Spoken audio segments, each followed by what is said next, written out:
great man once said that faith begins where the will of God is known. That man was your pastor, Pastor Chuck Farina, 2 nights ago. But I want to add to that statement. You know, there are 2 places in Scripture where Jesus uses the phrase great faith. Matthew 15:27, and we start seeing that a Canaanite woman comes to Jesus, and she's standing before Jesus and in front of his disciples, and she starts asking that Jesus would heal her daughter. Would we agree that Jesus is kind?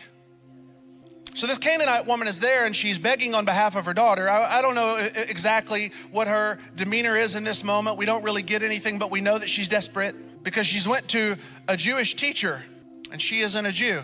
She's a Gentile. And Jesus responds to her offensively. He calls her a dog. Don't you know healing is the children's bread? And she says, well, even the dogs deserve the crumbs.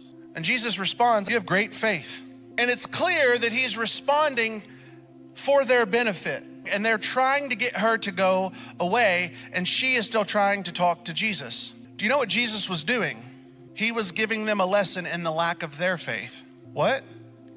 You have a woman who's a Gentile, and she stands before Jesus, and he turns her away, and he shows his disciples that when you really see goodness in me, you will contend for a miracle that others can't even fathom.